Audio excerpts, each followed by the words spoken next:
UU Fellowship of Lake Norman Sunday service, and welcome to everybody at home who's joining us today or at a later time. Our speaker today is going to be our minister, Pat Jobe, and we have Teresa Woody with us on what will be her regular second Sunday of the month appearance. Opening words from Reverend Pat.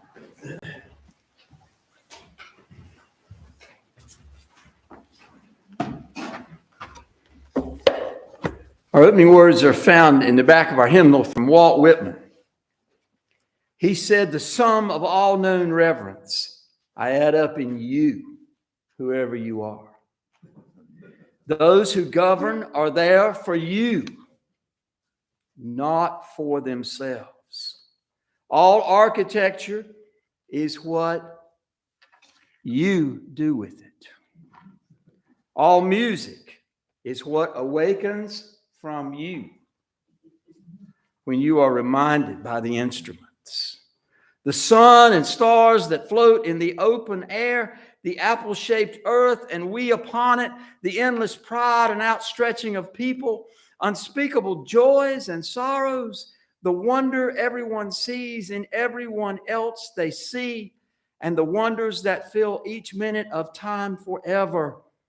It is for you, whoever you are. It is for you, whoever you are. It is no farther from you than your hearing and sight are from you. It is hinted by nearest, commonest, readiest. We consider Bibles and religions divine. I do not say that they are not divine. I say we have grown. I say all have grown out of you and may grow out of you still. It is not they who give the life. It is you who give the life. Will you seek afar off? You surely come back at last in things best known to you, finding the best or as good as the best.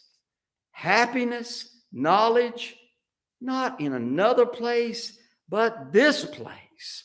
Not for another hour, but this hour.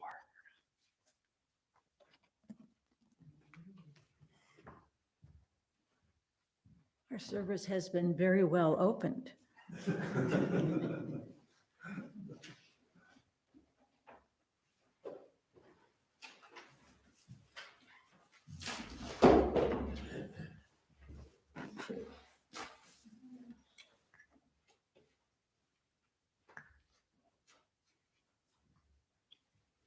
Please join me in saying the chalice lighting words that are contained in your order of service. We light this flaming chalice to illuminate the world we seek. In our search for truth, may we be just. In our search for justice, may we be loving. And in loving, may we find peace. Sorry. We have no youngins, so I guess we can skip the story for all ages. Yes, I'm sorry. We've got all the other ages. Almost everyone in the company. Perhaps we'll move on to centering music that. If that's okay with you, boss lady, that's fine with me. Okay. Teresa will take us with her music, namely a traditional tune called Two Guitars, into a space of worship and contemplation.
We acknowledge that the world of mythology, things like angels and pinhead dancing, have some value for people who embrace them. But we tend to be like Gandhi, who said, if God should appear to a hungry man as anything other than a loaf of bread, it would be a scandal. There is so much about action over belief that we could all say, and I hope we will say during the talk back in a few minutes. Let's take a deeper look. We know that James Reeb and Viola Luizu lost their lives in the registering of black voters in Alabama. Reeb was beaten to death by Klansmen, and Viola was shot while transporting marchers to the airport in Montgomery. Both were Unitarian Universalists who stuck their necks out, who took great personal risks to do the right thing. Thank goodness none of us are going to be asked to lose our lives to take those kinds of risks, but we do stick our necks out in meaningful ways. And without being too bombastic and self-righteous, I want to talk about that just a little bit. Think about our UUA president, Peter Morales, going to the border in 2010 to protest the imprisonment of undocumented persons by Maricopa County Sheriff Joe Arpaio and a newly enacted Arizona law that empowered the sheriff and eventually resulted in hundreds of undocumented people being jailed in tents where temperatures exceeded 130 degrees. Arrested along with Morales was the Reverend Susan Frederick Gray, who is today the president of the UUA and is our chief spokesperson for national and international issues. Along with the two of them, 7 other UU ministers were arrested that day. Again, it's unlikely that you or I will be asked to take such drastic action. But these people are part of us, and we are part of them. I told you all that because I want to tell you how I stuck my neck out on my recent journey to Basel, Switzerland. I didn't do anything that put me at risk of running afoul of the police, and certainly no Klansman was looking to shoot me or beat me to death. But I did go at some risk with a woman who used an assisted death society in Basel to end her life. My risks included a tremendous commitment of time, which might have been better spent on other people, the fear that some of you might be horribly shocked and offended, and the fear that legal authorities might seek to punish me for my actions, or that there might be risk of a civil suit. I was in fairly constant communication with our president, Jim Price, during the 3 months I worked with this woman. I did not feel that I needed Jim's permission to be in ministry to her. We'll call her Barbara Danson. While I did not need Jim's permission, I wanted Jim to know what I was doing. I met with her several times during the 3 months leading up to her recent death. Her main reason for calling me was that she wanted information about what UUs believe about hell. Members of her family had been quite clear that if she chose an assisted death, she would be condemned to hell. I assured her there is no hell, and she was put at ease about that. So let me put you at ease about it just a little bit this afternoon, whatever time it is. You've heard me say often from this podium that hell, the notion of eternal damnation, is a concoction of 3rd century bishops and wrong-headed translators of the Christian texts who sought to scare believers into allowing the early church to run their lives. Follow the company line or go to hell was their basic message. Liberal or so-called progressive scholars of the ancient texts are adamant that the words are not even on the page. One example is the passage in Matthew 25 when Jesus predicts the separation of the goats from the sheep and says to those who fail to feed the hungry, clothe the naked, and make peace, depart from me into eternal fire. Those words are not on the pages of the original documents, 64 of which have been preserved in universities and libraries around the world. The words on the pages of those original documents, dating from the 4th century of the Common Era, read, "Depart from me into Gehenna," which was the name of the garbage dump outside of Jerusalem. The Jesus who appears in the written record makes no mention of eternal fire. I actually told that to a woman out on the playground over here at the Davidson Elementary School one day, and her reaction was, "Oh my goodness." Jesus is simply metaphorically saying, if you don't feed the hungry, clothe people who lack clothing, and make peace, your life is garbage. You have not met the standard of loving kindness. That is life at its best. This is a huge deal and a major issue in many people's lives. We know that hellfire and damnation preaching has been at the heart of so many revival meetings and dragging non-believers to the altar. Dante's Inferno gave us a fictional version of flaming circles of torture and anguish that are far beyond anything found in what Christians call the Bible. And as I have mentioned before, fictional movies and books have upped the ante to the point that this horrible vision is as powerful in our cultural mythology as Santa Claus and the National Football League. Let me offer one caveat. I've talked to lots of people who claim to believe there is an eternal hell, but none of them believe they are going. They believe, as most people do, about cutting government assistance, cut somebody else's. Some people who believe in hell worry that their kids might go, but they don't care much about the rest of us. And I just learned this week that much of hatred for Jews, the iconography of anti-Semitism, is rooted in the belief in hell. Hatred and demonization of Jews often features pictures of animal-like hands and feet and tails that end in spear-like features. Jews do not believe in hell, and Jesus was a Jew. So Barbara approached me about whether she is at risk of going to hell if she used assisted death as a way out of chronic, painful, incurable disease. I told her that since there is no hell, she's not going. Thus began our 3-month journey that ended recently in Basel, Switzerland. And yes, she had a number of people try to talk her out of her plan. Having dealt for 1.5 years with more than 30 doctors and alternative healers, she genuinely had no hope.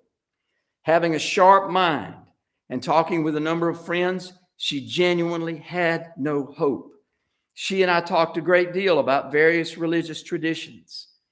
And I shared a powerful quote from the mystic Khalil Gibran. This is the quote: "If you would indeed behold the spirit of death, open your heart wide unto the body of life. For life and death are one, even as the river and the sea are one. In the depth of your hopes and desires lies your silent knowledge of the beyond. And like seeds dreaming beneath the snow, your heart dreams of spring."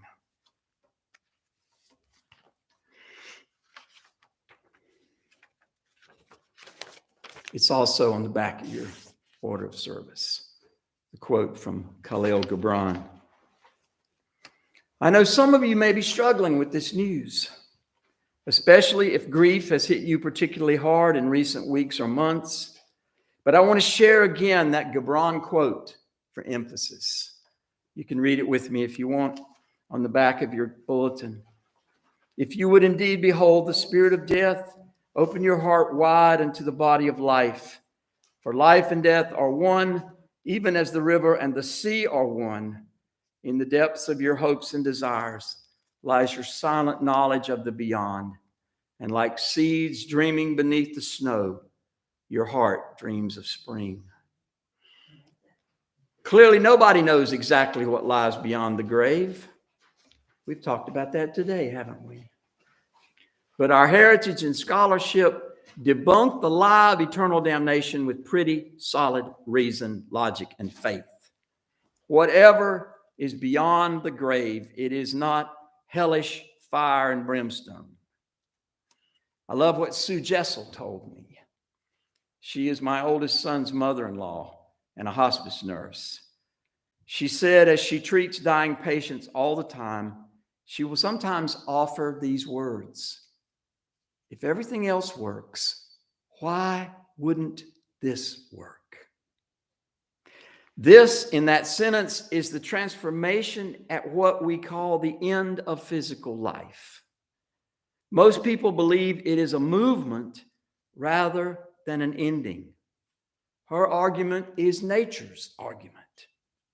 Although hurricanes and earthquakes can surely cause pain and harm, for the most part, nature works pretty well. Trees grow, rain falls, the wind blows without tearing things up much, and the sun shines. If everything else works, why wouldn't this work? It is something of a stunning and remarkable argument. If everything else works, why wouldn't letting go of the earthly body work? Not unlike a leaf falling from a tree. Barbara and I spent 4 days together in Basel before her final exit. In addition to visits and conversations and emails leading up to our trip, we spent hours walking and talking, enjoying the flower boxes on the balconies of Basel homes, the classical Swiss architecture, lots of coffee, and dramatic views of the city from the bridges over the Rhine River. The history and grandeur of Switzerland's third largest city were inspiring. Despite Barbara's recurring pain and discomfort, we made pretty good companions in the ebb and flow of the trip. On the last morning of her life, I reminded her that she had visited New Zealand and found it to be breathtakingly beautiful. She told me she felt anxious, dreading her so necessary transition. I encouraged her to think instead of those New Zealand landscapes, instead of her nervousness. She laughed at that, and I said her laughter would help. She heard me quote a line about leaving the earthly frame. It reads, "I have loosed the bonds of earth and will fly on laughter-silvered wings." What a blessing to loose the bonds of earth and fly on laughter-silvered wings.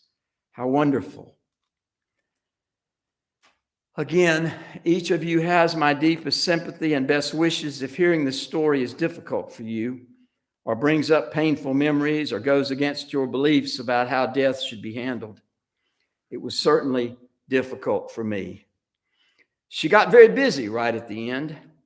She said she was sorry to report that she told a friend in Italy of her decision and the process that was about to take place. Suddenly, her phone lit up with text messages from friends throughout Europe. Most of her U.S. friends were still asleep, but she spent the last minutes of her life texting almost frantically. And then, just as she was about to open the IV line that would end her life, she received a phone call from a friend. She told her she loved her and had confidence that she had exhausted every option to deal with her chronic pain and failure to find any relief. Each of them said to the other, "I love you." I think all that was very important. I guess I could be wrong. And in the hours that have followed, I have thought I could be wrong again. Maybe I was wrong to give her my personal blessing and okay to commit suicide. Maybe she would not have done it without the blessing. And the weeks we spent afterward talking and processing all the details of what was to come. Every time I met with her, I said, I represent 40 people in the UU Fellowship of Lake Norman who believe that it is important that I care for you. Again, that may offend some of you, and if it does, let's please talk about it.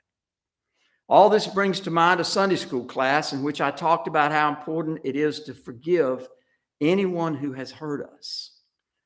One woman in the class became enraged. She said, "There is a woman serving time in prison today for killing my brother. Am I supposed to forgive her?" I can't remember what I said, but here's what I believe.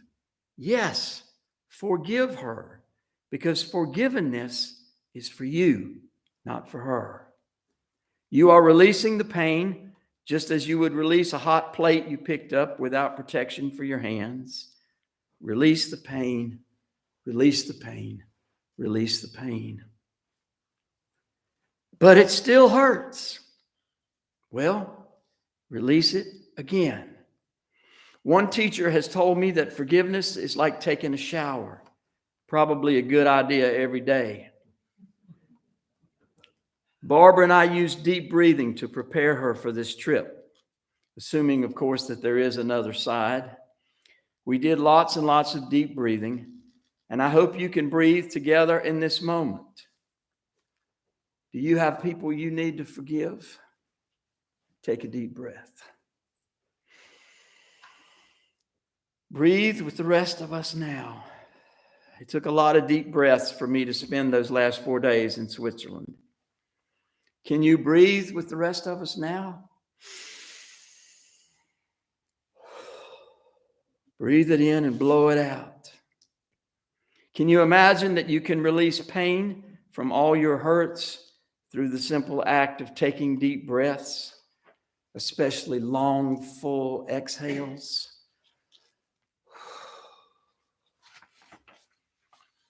Can you breathe with the rest of us now?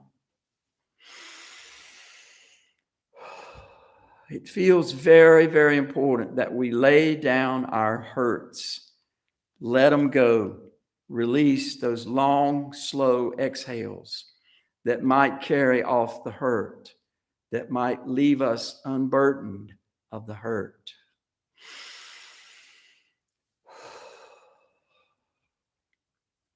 Although I cannot find it, the story goes that there was a sign at Checkpoint Charlie, the U.S. Guard station that sat between East and West Berlin, that read, "Relax. You don't want to die all tensed up."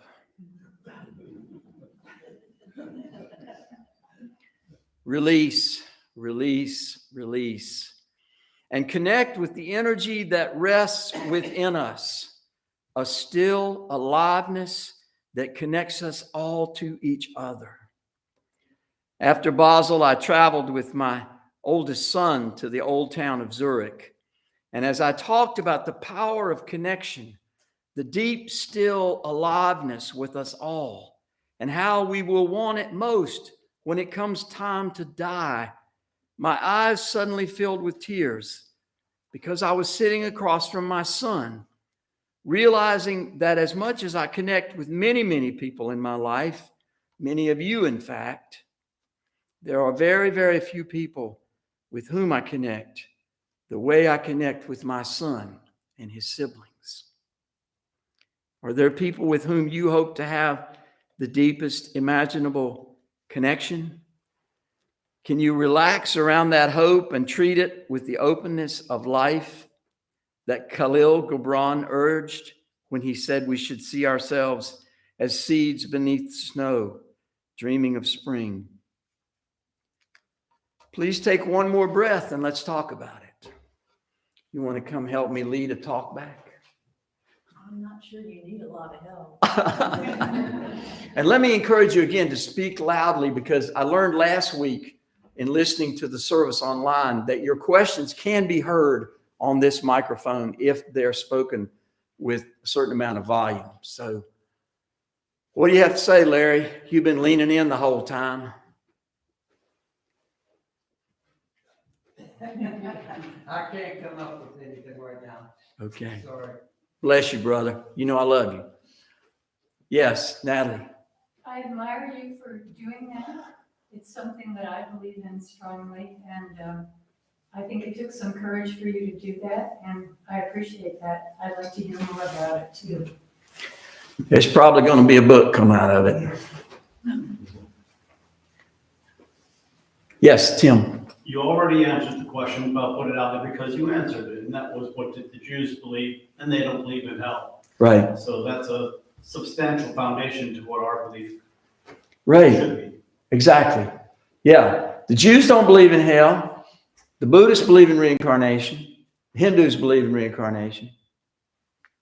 A heck of a lot of people believe the lights go out, like we're going to turn them out when we leave the room today. Yes. The Hindus believe in reincarnation, but there is a little bit of idea of hell, because what they believe is if you don't lead your life virtuously, then in your next incarnation, you are born at a lower level of consciousness. So what happens is any good deed you do in life raises you to a higher level of consciousness. And then in the next life, you are born in a higher level of consciousness. So this is really an inducement for a good life. And I'm sure you followed He does. I hear a test. it. You got a witness. You got a witness. Yes. 2 witnesses. You got 2 witnesses. They're starting to step forward. Yes. Yeah, I have a family friend that a few years ago, he had bone cancer and he decided to do an assisted suicide. And he did not do it secretly. He actually went through and it was maybe a 4-month process. Everybody knew what his plans were and that he was choosing to take his own life. And he had everybody involved. And at the end, he had all of his family with him. And it was, I wasn't there personally, but it sounded like the most beautiful way to celebrate him and his life and choosing to end it when he did, rather than going out probably a slow and miserable way. But he was, in pain and Right. yeah. So I feel like the laws need to recognize the ethical way that we could assist people in moving on. We do it with our animals that we love, and We definitely do it for our animals. Yeah. and putting somebody in a hospital for months and months and months, and It's cruel. yeah, it is. It doesn't seem too cruel. So. Yeah. Jim? Recently, when my Roscoe, who was my 15-year-old dog, could no longer stand, I took him to the vet, and the vet talked to me about why I thought it was time. And I told her, and she said, well, you're doing the right thing. It is time. And so they give him a shot to ease him into a sleep, let's say, and then another shot that takes away the life. And I was holding his hands as he passed, and Sue was holding me. And when it was over, she said, "It's a shame that we can't do that. Give people the same kind of dignity." He died with dignity because he was a dignified dog, if I can say that. And she said, "It's a shame people can't have that same dignity." Anybody else? We do have several states. I believe Washington State and Oregon are the only states where you can legally. My understanding is there are 9 states in the United States where it can be done legally, but only Oregon will allow people to come in from outside Oregon.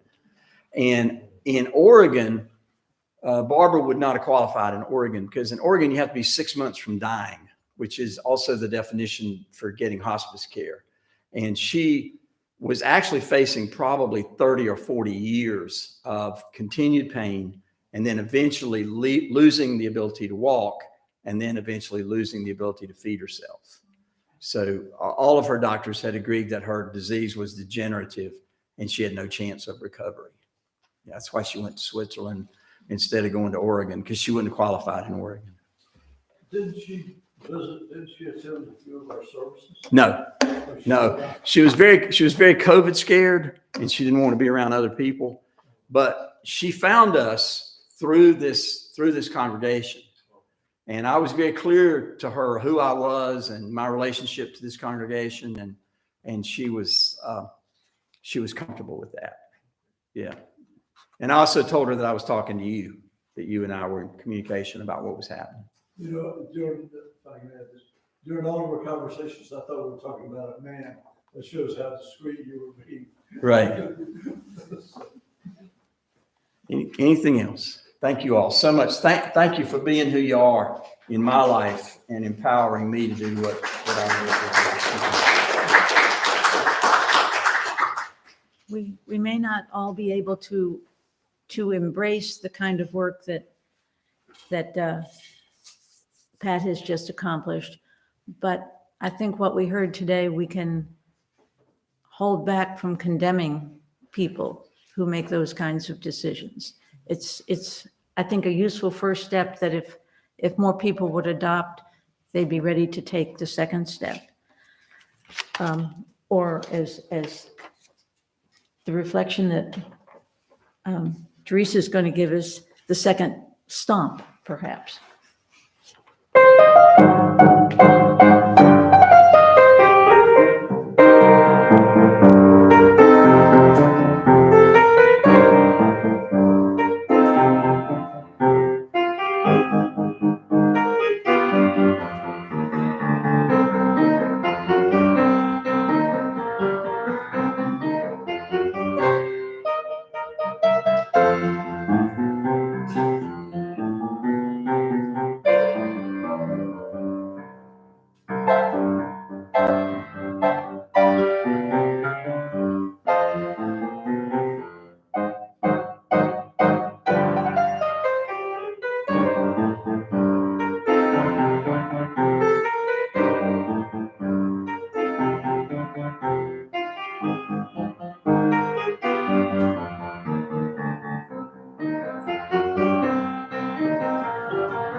I love that Teresa's music today, like Pat's sermon, was so purposeful and affirmative.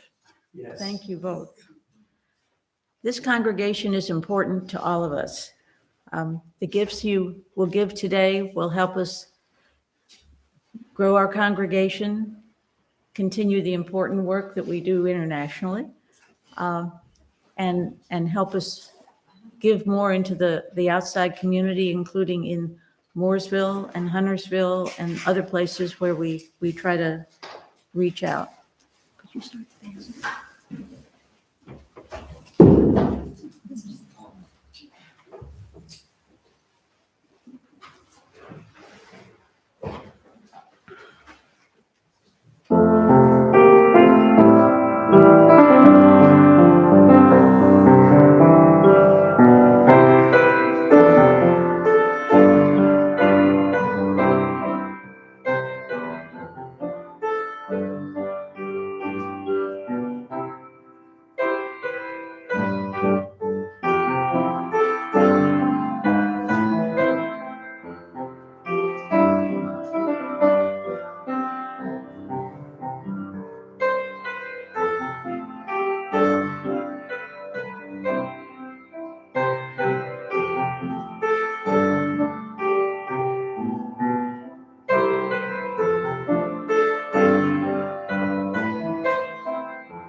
With grateful hearts, we receive these gifts.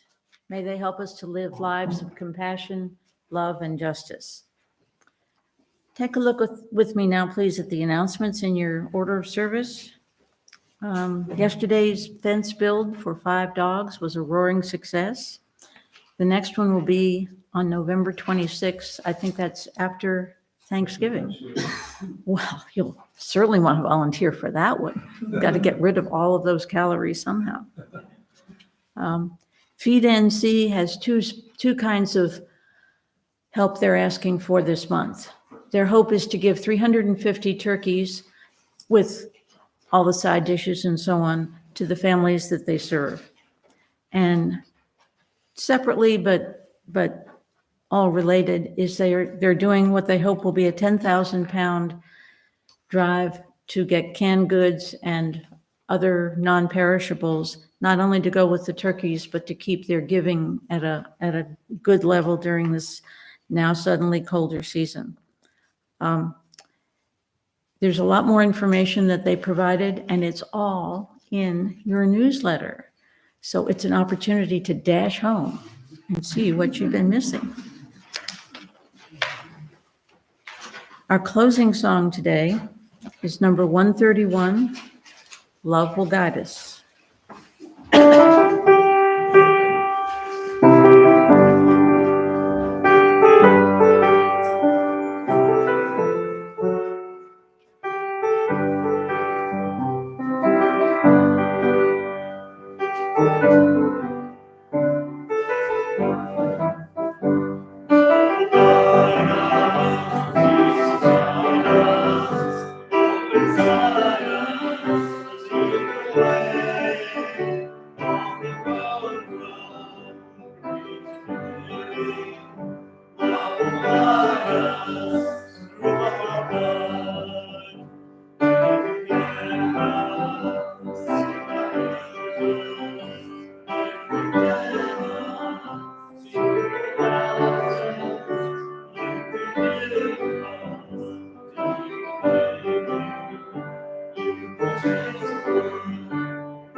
You may be seated.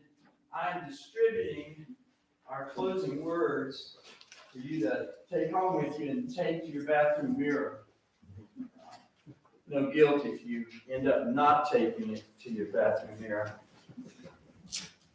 But you've already heard this story once today. This is a version that I plan to work with, and oh gosh, they're just coming from everywhere. That'll probably cover the back row. Oh, let me have one. Here you go, Teresa. Here's one for you. And Teresa, again, we are so grateful to you. Blessings on your house. My eyes fill with tears every time I think about it. Go find the ones you will want with you as you pass and tell them now. One woman to whom I told this story went to one of her ones, and told her. They both cried. Life is short, even for people who live past 100. And when it is over, there are a few people who will have stood inside that circle that matters most.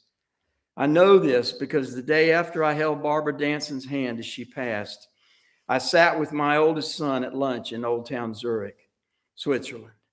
Sunlight drenched the buildings around us, some of them 1,000 years old, and I started to talk about the emotion I felt as Barbara passed and how connections at the deepest imaginable levels would matter most as we pass on. Suddenly it hit me and moved me so deeply that I was telling this to one of my deepest connections. As much as I love all 6 of my children, this beautiful man sitting with me holds a very special place in my heart. He saw I was moved and he asked me what was going on. I told him, You are one of my ones. You are among my deepest imaginable connections. The connection between us will last the rest of our lives. You are one of my ones.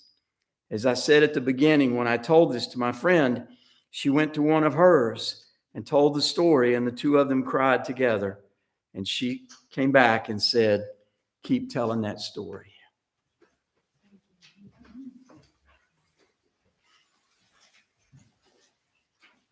Please say with me now the words for extinguishing the chalice.